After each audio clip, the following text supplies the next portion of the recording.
Ladies and gentlemen, welcome to a new episode of the Fintech Hunting Podcast. We have a very special guest for you today. She is a credit and score ninja, a passionate developer of people. She's an expert networker. The list could go on. Please help me welcome Sue Buswell, Director of Business Development at Next Mortgage Events. Sue, welcome to the show. Wow, I don't know if you're talking about me or not, Michael, but thank you. What an intro. I really appreciate that. Oh, well, it is great to have you. Sue, I've watched a lot of the stuff that you're doing, and I want to get into that in a second. But for our listeners who maybe don't know you, tell us a little bit about your background and how you became a credit and score ninja. And let's start there before we dive into what's going on in today's market.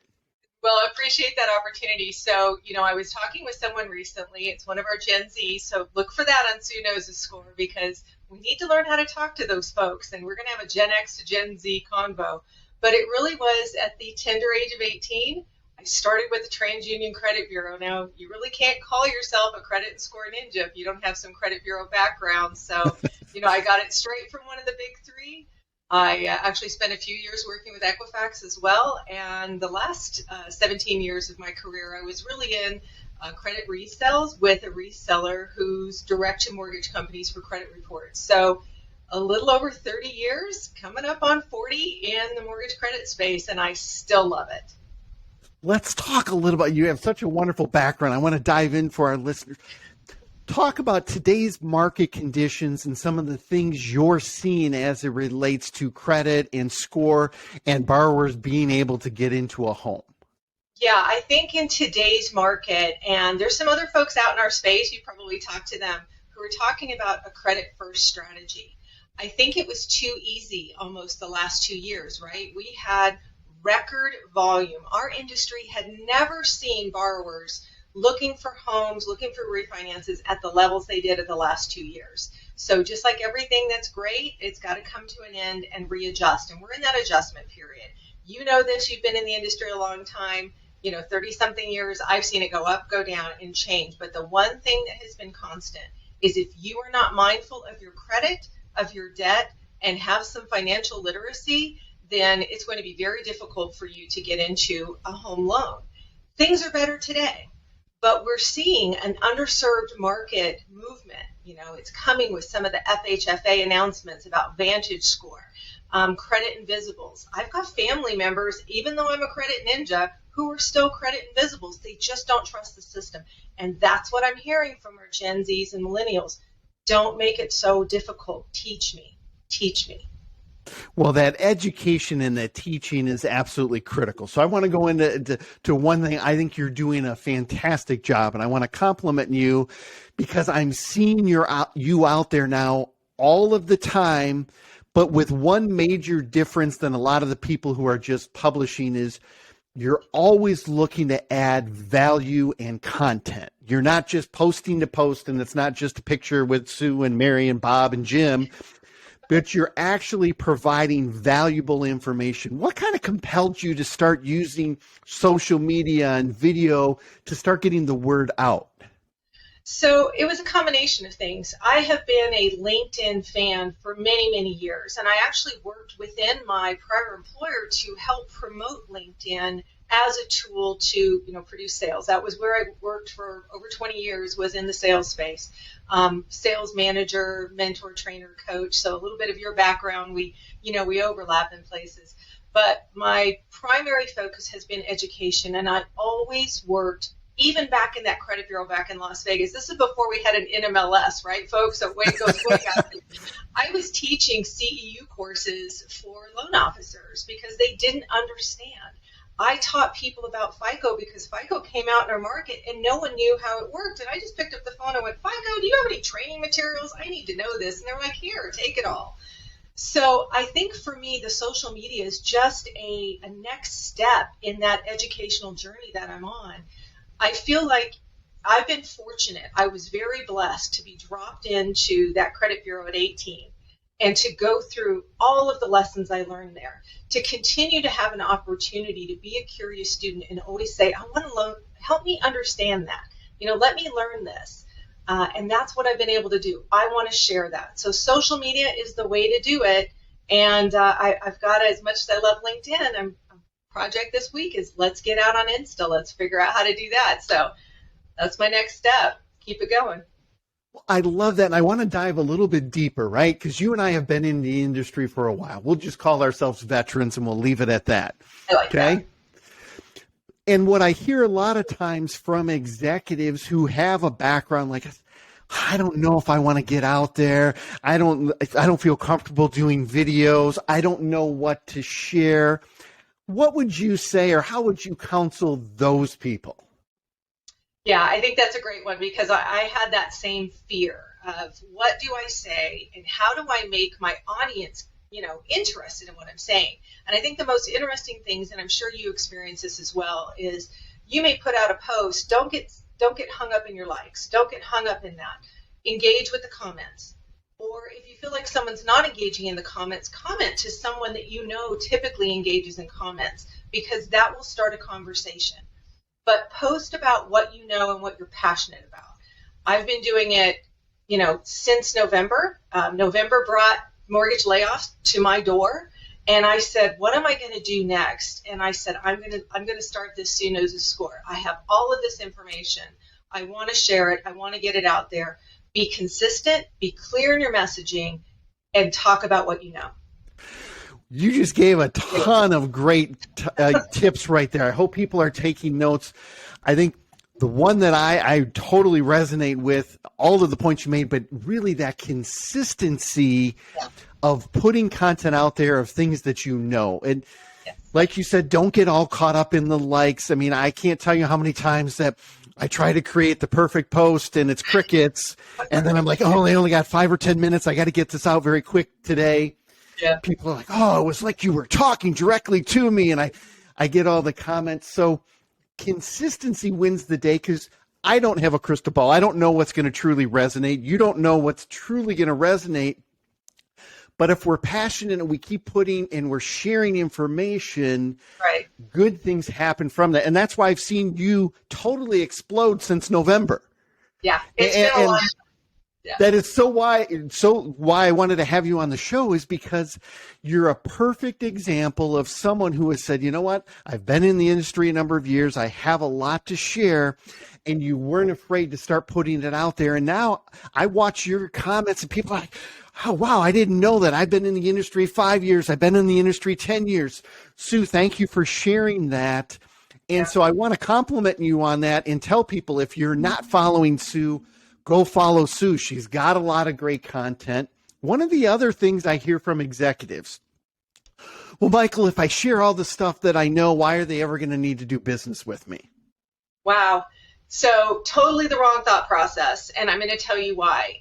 Yesterday, during our next internal meeting, one of my coworkers, Vanessa, said that her 2 daughters, who are those Gen Zs that no one knows how to talk to, right? You guys need to figure out how to talk to these people. Yep. Do business yesterday, today it's different. She said they saw my post last week when I was sharing some of the Kristen Messerly information about, that pool, those millennials and Gen Zs are the second largest pool of home buyers right now. You need to learn how to talk to them. They heard what I said. They heard that I was talking to them, not about them, not trying to figure out how to talk about them, but really saying something. They're back in the market. That just brought it home to me. So don't be afraid to share what you know, that they won't do business with you, because what this generation wants, what the younger millennials and the Gen Z wants, is a relationship with someone who will guide them, teach them, help them understand. Well, I'm so glad you mentioned the relationship side of it. And I've said this numerous times on the podcast.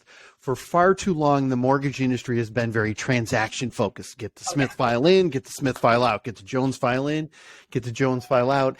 And I think it's critical that if we want to really grow our businesses and create sustainable lending models and add value to people, we have to foster and grow relationships. There's statistics out there that show 85% of borrowers don't go back to their original lender for loan 2, 3, 4.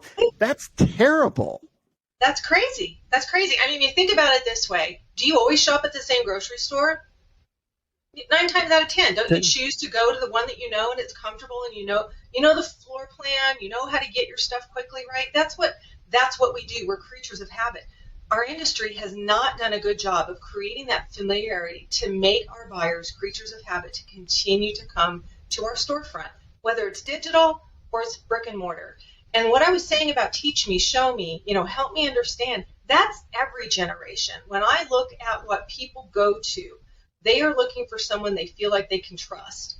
And these folks that are our biggest buyers right now will walk away because there's a lot of distrust in the market. Not necessarily from what anything our industry has done, but it's a trickle down with what all the news reports are showing. Yes, relationships will win the day every single time. Let's talk about building those relationships earlier in the funnel, right? You talk about education a lot. I've had Brian View on the show. He's really looking at it from a much earlier point in the funnel. What are some of the things we can do from an educational standpoint to start getting more of that information to people before they say, I'm ready to buy a home, right? Well, I think one of the things you could do is, come to the next spring event. So I'm going to have to plug that since we're here. The reason why is if you go out and look at that agenda, we are talking to people who actually a couple of years ago built a formula to talk to and work with underserved communities. These communities do not have the credit education. They don't have the financial literacy. And these people completely flip the script on how to even start the loan process. There's going to be some major lessons coming. Study, know who you're going to target, right? You talk a lot about this. You can't just pick up your Rolodex and start calling. You have to understand, take the time to know about your targets, whether it's the generalities of the generation that you're trying to sell to, or if it's something very specific about a realtor. I go way back in my early days when I was at that credit bureau, back in Las Vegas, and we were servicing mortgage lenders. We were doing credit classes. We were doing homeowner education. I was out there servicing the credit unions and the banks and the mortgage lenders that we served. We would bring people into our office and teach classes. I just think that that's one of the best things you can do. And you also have to be aware of how does your audience learn? Brian will say it, reach and assist. I call it high tech and high touch. Because if you don't offer both, if you have an app that's easy to use for people that are app, great. But if you don't, you need to get someone on the phone. And I found one of the best ways to do that in mortgage, have an in-house credit team. So many great points there. And I think, as we talk about reaching out, the educational part has never gone away. People have always needed the education. I think the distribution channels, the tools we can use, whether it's Instagram, whether it's TikTok, whether it's LinkedIn, whether it's videos, that continues to evolve. But like you said, it's not just one approach. It's not just a video, because some people may like video, some people may not. Some people may be able to learn through an app. Other people are very app adverse. So I love the combination of that. Two more things, because you and I could keep going on. I am loving this conversation. One is you talked about Instagram. One quick tip is for those of you who know Chelsea Pites. I've had her on the show before. Follow Chelsea. She used to be the head of social selling for Fidelity National. She runs her own company now. She's written a book on what to post, but her whole mantra is the gram is her jam. So for anyone trying to learn Instagram, go check out Chelsea. But talk to me, Sue, as you start looking at these platforms, there's a couple mistakes I see people make. They hear somebody say you need to be on all the platforms and they get overwhelmed and they never start on any. So I'm a big believer in start on one, get good at it, start mastering it. But then let's now talk about how are you making the decision to go to other platforms, to go to an Instagram or a TikTok or whatever it may be. How did you kind of make that call? So it actually happened almost immediately after my first post. I had people, which was way back in November. It was rough. Don't go look it up. But it was, you have to learn, right? Nobody got on their first video and nailed it. Nobody did that, right? They either sat in their room and did it or whatever they did. Everyone had to start somewhere. So I did that. I said, they're like, get out on Insta, get yourself a YouTube channel. You've got valuable information. You need to share it. And I was like, whoa, I learn a certain way. Let me get a little groove. Let me get feedback, right, from more than a couple people. And so it was right away. People were saying, you need to get on Instagram. And a couple of folks that I've known, through my years, realtors and whatnot, they're like, let's do an Instagram. Let's do that. I'm like, I'm just not there yet. Get there at your own time, but get there. Put it on your plan. It has to be a part of your plan.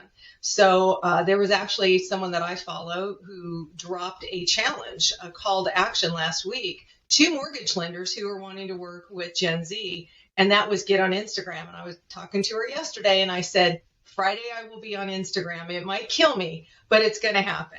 So you just have to do it. YouTube, I'm thinking about it. I think Instagram, why at this point, why stair step it, Michael? I'm just going to go from LinkedIn to Insta. We'll see what happens. I'll learn my lessons. I'll go back and make adjustments and we'll go there. But it was from the beginning that I knew this was what I needed to do. I had information I needed to share. It was very selfish for me to start this. And then as people started telling me this has helped me, like my coworker telling me yesterday, my daughters are back in the housing market because of what you said. That was the defining moment for me for Instagram. I said, I need to broaden my reach. Thank you for adding value to the industry. I'd love to see it. And I love to talk to other people who are out there sharing, giving of their time, giving of their knowledge and expertise. We need to bring that next generation along. Yeah. Before we end, though, I want to make sure we cover, you've got the next event coming up. Share with us. This is your chance to kind of tell everyone why they need to be in Phoenix. What can they get out of a conference like that? I know Jerry and Molly and the whole team there does an exceptional job of making it intimate, making it very engaging. Anytime that I've been there, the conversations I have found have always been very genuine. There's not a lot of bravado. There's not fluff. So the floor is yours. Tell everyone why they need to be in Phoenix. Well, you need to be in Phoenix because what we're talking about right now is what's happening in the industry. And we are going to be teaching lessons. The people that we have coming to this event will be walking you through a process, how they are serving the underserved market today. Not that they're starting to do it or they're going to build it. They're actually doing it today. Appraisal bias is on our agenda. We have a strong creditworthiness panel.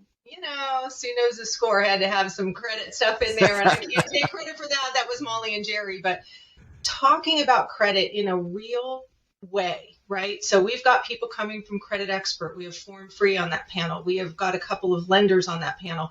That's going to be a strong panel. Everything we're talking about is focusing on filling your pipeline. So we have room for vendors. You said quality conversations, right? There's no fluff. This is right now shaping up to be about an 8-to-1 lender to vendor ratio. If you're a mortgage tech provider, you need to reach out to me because these are real conversations happening now. So Sue, where do people go to get information? Where do they go to get signed up? What's the best way that they can be a part of this next event? Right. So they can go right out to our website, which is Next Mortgage Events. So they can search Next Mortgage Events. We can drop some links. You can also just reach out to me. Sue knows the score on LinkedIn. Send me a DM. Lenders attend for free, right? Our sponsors make all of that possible. So lenders attend for free. Be a part of this conversation. If you are on the West Coast, come on into Phoenix. It's just going to be an amazing event. And I think you'll find out that Next is not your typical trade show. These are real conversations, solving today's problems with some of the top lenders in the industry. And Sue, what are the dates for that again? April 2nd through the 4th, and we're holding it at the Arizona Biltmore. So not only will you have amazing conversations, but you're going to be pampered the whole time you're there. Absolutely. First class all of the time. Sue, this was a wonderful discussion. Keep up the great work with what you're putting out on LinkedIn, what you're putting out on Instagram. I love to keep seeing what you're doing. You share a host of valuable information. And thank you for being a guest on this episode of the Fintech Hunting Podcast. Loved it. Thank you.